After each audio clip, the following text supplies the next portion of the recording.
Assalamualaikum, selamat datang lagi di Suaraku Ceritaku, podcast sederhana tempat di mana cerita dan rasa gak perlu disembunyikan.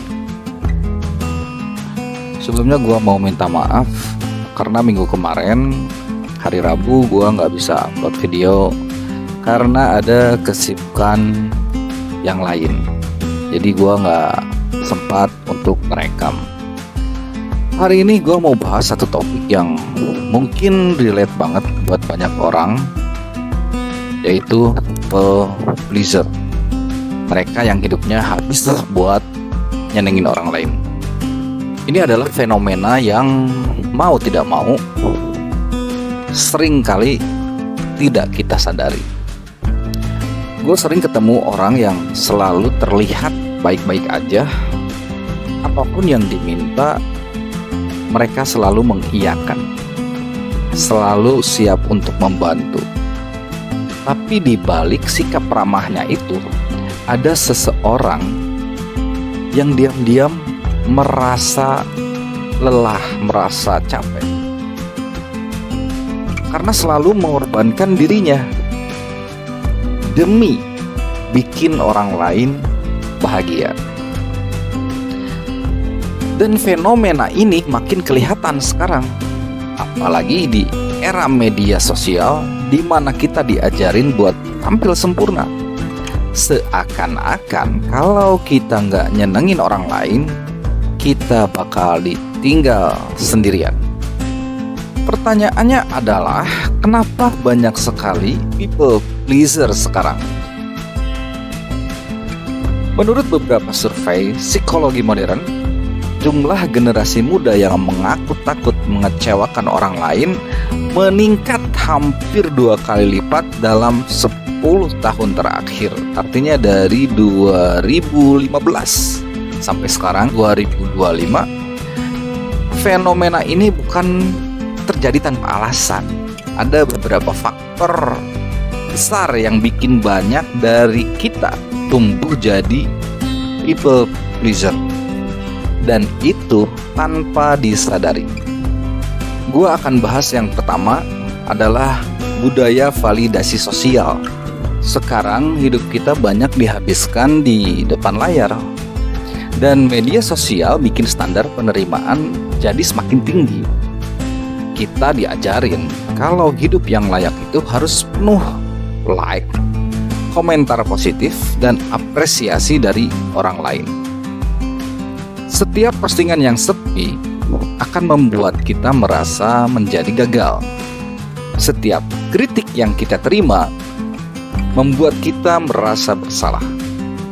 Lama-lama, kita terbiasa menilai diri sendiri berdasarkan dengan penilaian orang lain. Dan itu bikin kita terus berusaha untuk tampil baik, untuk bersikap baik, dan menyenangkan semua orang. Meski hati kita sedang tidak baik-baik saja. Yang kedua adalah trauma masa kecil yang dibawa sampai dewasa. Banyak yang tumbuh dari keluarga atau lingkungan yang keras, sering dibanding-bandingkan, jarang dipuji, tetapi cepat disalahkan. Ada anak yang tumbuh dengan pola pikir, kalau gua nurut, gua diterima. Kalau gua bikin orang lain bahagia, gua aman. Dan yang kayak gini, itu akan terbawa terus sampai dewasa. Dan pada akhirnya membentuk identitas yang selalu berusaha sempurna di mata orang lain. Karena mereka merasa takut untuk kembali merasakan rasa tidak diterima di lingkungan manapun. Yang ketiga adalah tekanan di dunia kerja dan di lingkungan pertemanan. Di dunia kerja, orang yang selalu bilang iya dianggap paling bisa diandalkan. Padahal kadang itu cuma bentuk takut disalahkan atau takut dianggap kurang. Dalam pertemanan pun sama. Kita hidup di zaman FOMO, takut ketinggalan, takut dianggap kurang seru, takut dibilang gak loyal. Jadi orang yang gak pernah nolak sering dianggap paling baik, paling asik, paling bisa diajak kemana aja.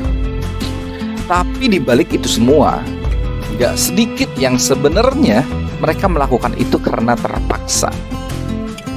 Dan akhirnya terbentuk satu lingkaran toksik, satu lingkungan yang sangat beracun. Kita menjadi takut untuk bilang tidak. Dan orang lain semakin nyaman dengan versi diri kita yang selalu mengalah. Padahal yang harus kita ketahui, orang baik itu nggak harus selalu bilang iya. Contoh gue sebut namanya Rani, seorang karyawan yang selalu siap lembur bahkan kalau bukan bagian kerjanya. Temannya minta tolong, selalu iya. Atasannya minta revisi mendadak, dia kerjain. Semua orang suka sama dia. Tapi setiap malam Rani menangis karena dia merasa hidupnya nggak punya ruang. Dan uniknya orang-orang kayak gini, kayak Rani ini, bukan tipe yang bakal protes. Mereka lebih memilih terluka diam-diam daripada bikin orang lain kecewa. Padahal hatinya pelan-pelan rusak, pelan-pelan retak, mentalnya ambruk. Mungkinkah di antara kita ada yang seperti ini dan kita menyembunyikannya dari orang lain? Gua rasa sih ada. Dan untuk orang-orang yang seperti itu, gua bilang tetap bersabar dan cobalah berubah. Jangan seperti itu lagi. Ada kalanya kita harus menolak. Kita harus bisa menolak. Apalagi itu bukan bagian kerjaan kita. Belajar yuk, belajar nolak. Jangan iya. Ada juga yang namanya kita sebut saja Dimas. Di circle temenannya dia dikenal paling pengertian. Selalu ngikut apa kata teman-temannya. Mau nongkrong, mau pergi jauh, mau minjem duit, semuanya diiyakan. Sampai suatu hari si Dimas ini dia sadar udah lama gak ngelakuin hal-hal yang dia suka.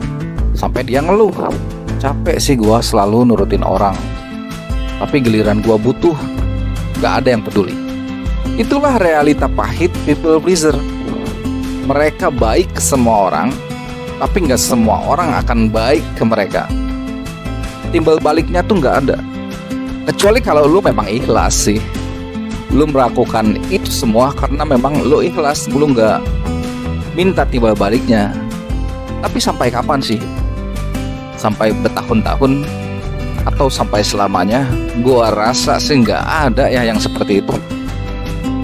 People pleaser itu bukan soal terlalu baik. Ini soal takut untuk ditolak, takut dianggap nyusahin, takut ditinggal, takut dianggap nggak berguna. Banyak orang yang tumbuh dari ucapan seperti jangan bikin orang marah. Kamu harus sesuai yang orang mau. Kamu harus nurut biar disayang. Dan itu nempel sampai dewasa.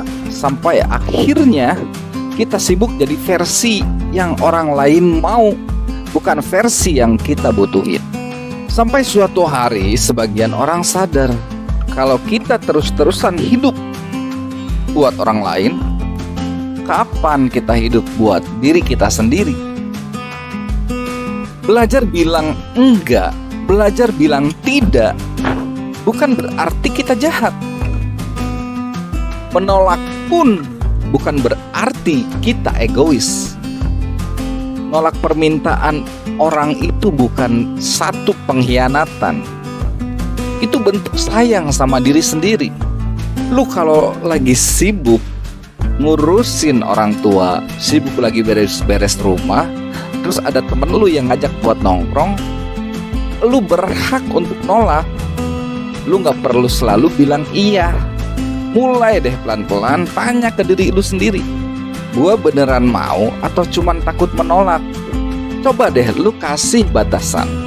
Kalau misalkan ada orang yang minta bantuan lu kasih batasan. Gua bisa bantu, tapi gak sekarang. Atau gua bisa bantu, tapi gak segitu. Hargai diri lu sendiri sebanyak lu menghargai orang lain. Karena pada akhirnya lo juga berhak bahagia tanpa harus minta izin dari siapapun. Buat lo yang lagi dengerin ini dan mungkin relate banget, gue cuma mau bilang, lu cukup bahkan tanpa harus bikin semua orang senang. Dan kalau selama ini lo ngerasa capek, itu wajar banget. Karena lo manusia, dan manusia butuh ruang untuk jadi diri sendiri. Semoga cerita hari ini bisa jadi pengingat bahwa hidup bukan sekedar membahagiakan orang lain. Hidup juga tentang menjaga hati kita sendiri. Gua Adam, sampai jumpa di episode berikutnya. Ini suaraku, ceritaku.